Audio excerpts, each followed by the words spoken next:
최근 그 어떤 드라마나 영화보다도 재밌다는 양파같이 까도 나오는 사건들에 계속 열기가 가해지는 전청조와 남현희 사건입니다. 전청조가 검찰에 송치될 때의 모습인데 저 정도 사기를 친다는 건 사람으로서의 어떤 모습이랄까? 이런 건 전혀 보이지 않는데요. 눈을 질끈 감고 있는 건 뭐하는 코스프레인지. 그 유명 월간지랑 인터뷰만 안 했어도 나한테 이런 일이 안 닥치고 남현희를 그냥 사기칠 수 있었고 등쳐먹을 수 있었는데 안타깝다는 표정인가요? 전청조를 상대로 해서 지금까지 고소고발이 접수된 게 총 17건인데 지난주보다 10건 늘어난 숫자이고 이 중에서 남현희를 공범으로 적시한 경우가 2건입니다. 그리고 지금까지 경찰이 파악하고 있는 전청조의 사기 행각의 피해자가 23명. 피해 규모가 약 28억 원인데 전체 28억 원 중에서 10억이 넘는 돈이 지금 남현희에게 흘러들어간 정황들이 발견이 되고 있기 때문에 구획 자체가 굉장히 큰 부분이라 일단 경찰은 남현희와 전청조의 추가 대질 신문도 한 번 더 할 일정을 검토 중이라고 합니다. 경찰에서는 전청조 사건의 최종 자금의 종착지가 과연 누구이냐, 이 사람을 찾게 되면 범죄의 혐의를 밝히는데 결정적인 단서가 된다, 이렇게 얘기를 하고 있는 것인데요. 물론 남현희는 부정을 하고 있지만 지금 그 외관상의 모습을 보게 되면 사기친 자금의 최종 저수지라고도 표현할 수 있는 돈이 남현희에게 몰려있기 때문에 외관상으로 봐서는 자금 흐름의 시작 과정과 내용을 알고 있었을 가능성이 크지 않느냐고 보는 사람들이 많습니다. 그리고 남현희의 SNS상에 공개됐던 벤틀리 차량이나 명품 등에 대해서 지금 임의로 제출한 상태이고 이 부분에 대해서도 사실 지금까지는 공범이 아니기 때문에 사실상 압수품이 아니죠.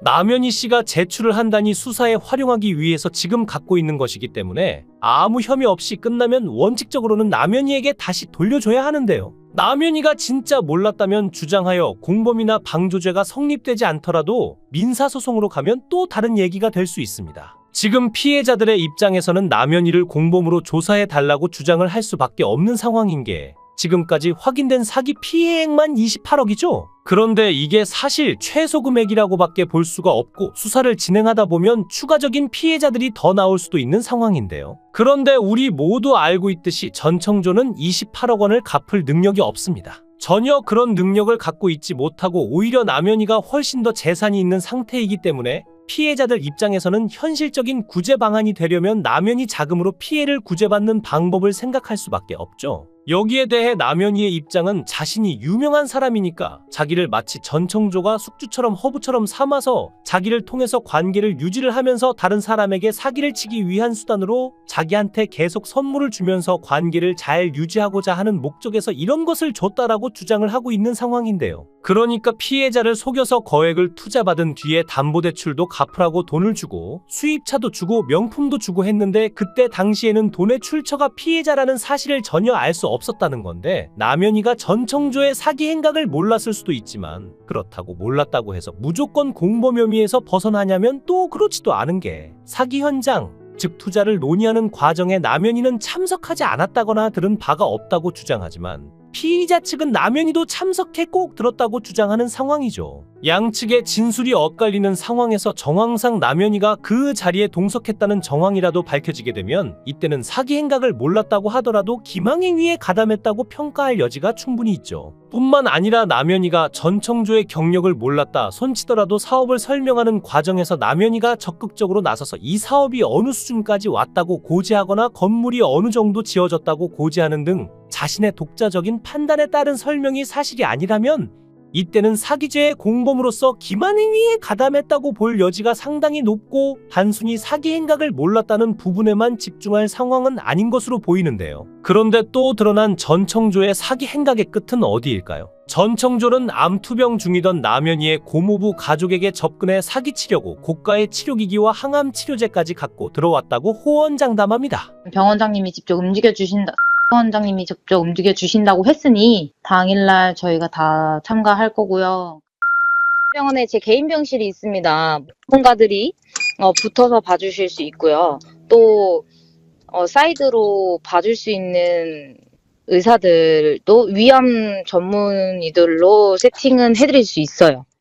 이거 한 사이클에 3억 정도 해요. 이거는 그러니까 한국에 사실 들어올 수 없는 보험이 안 돼서 못 들어온. 그리고 이제는 자신이 말기암 환자 행세를 하면서 사기 행각을 벌입니다. 본인이 시한부를 살고 있다. 오래 살지 못한다라고 어떤 지인한테 얘기를 했는데 그 지인이 듣다 보니까 너무 불쌍하니 공감도 해주고 힘내라고 이야기도 했는데요. 그런데 어느 날 내가 이제 수술도 받아야 되고 치료를 받아야 되는데 돈이 없어서 치료를 못 받고 있다. 이런 얘기를 하자 너무 측은하기도 하고 그동안 들어준 것도 있으니까 일종의 책임감이나 이런 걸 느껴서 카드를 빌려주면서 이것 가지고 치료를 받고 와라. 일단 목숨을 살려라. 이렇게 얘기를 했습니다. 그러나 나중에 카드 내역을 보니까 병원 치료를 받은 게 아니라 명품을 구입하는데 백화점에서 원피스를 4벌 샀는데 512만 500원이 나왔고 비슷한 시각에 또 캐리어를 구입하고 239만 원을 결제했죠. 원피스는 전청조는 당시 남성으로 행세를 했으니 남연이에게 준 선물인데요.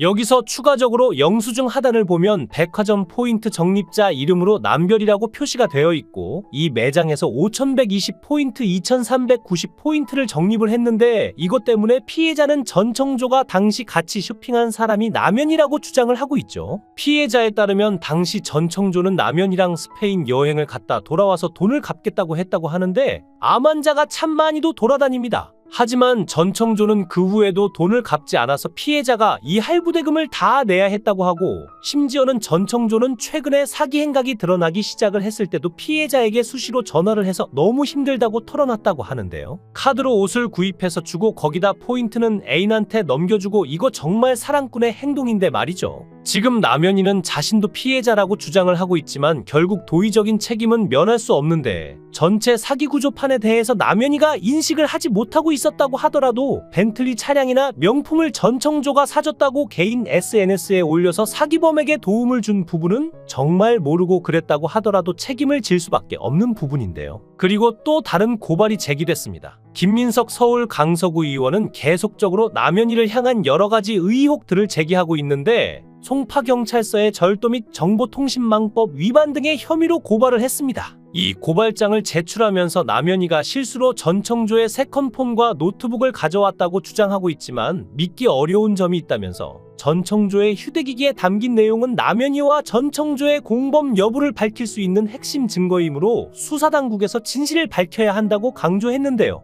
왜냐면 남연이는 실수로 가져왔다고 하지만 그 집에서 그렇게 나오면서 유독 휴대폰과 노트북만 챙겨 나왔는데 남연이는 거기에 어떠한 게 담겨 있고 어떤 의미를 갖는 기기인지를 알고 챙겨왔다는 이유에서인데요. 전청조는 사건이 터지자 중국으로 밀항을 시도했지만 결국 세컨폰의 모친의 공인인 증서가 있어서 자금을 마련할 수 없어 포기할 수밖에 없었죠. 이와 관련해서 일단 전청조의 물건을 함부로 갖고 갔으니 절도로 고발을 한 거고 김 의원은 또 이렇게 얘기를 합니다.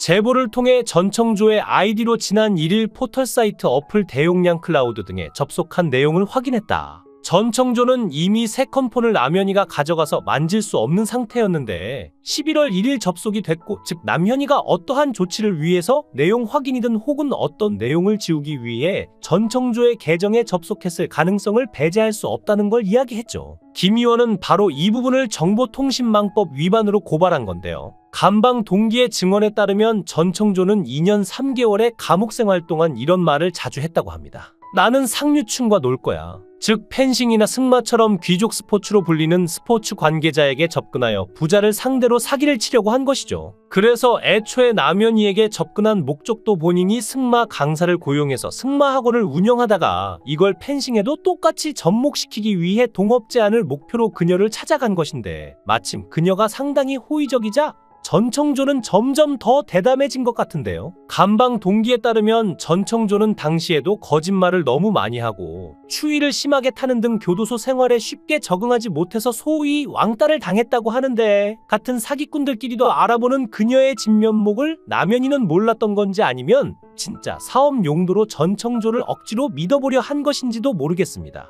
원래는 데이트 앱을 통해서 사기를 쳐오던 전청조는 남현이를 만나고 점점 대담해졌는데 시그니엘이라는 고가의 주택에 들어가 강의 플랫폼을 만들기 시작합니다. 전청조의 사기 범위가 데이트 앱 펜싱학원 강의 플랫폼으로 점점 커진 것이죠. 사업을 하기 위해서 남현이를 찾아간 것도 여자라고 밝히고 레슨을 받은 것도 사업 제안을 한 것도 여러 차례 만남을 통해서 남현이를 사랑하게 된 건 모두 진실이라고 말한 전청조. 그러면서 남현이에게 사기를 치려고 다가간 것만은 아니라고 말하는데요.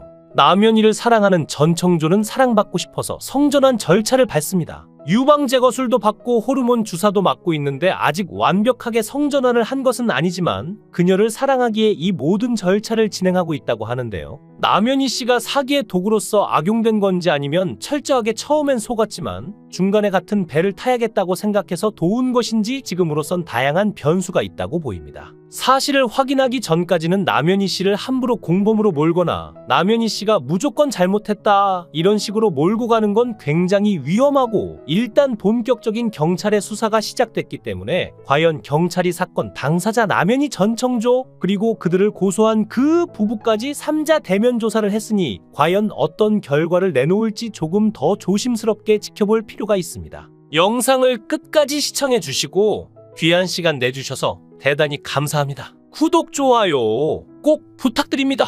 더 좋은 영상으로 보답하겠습니다. 거원행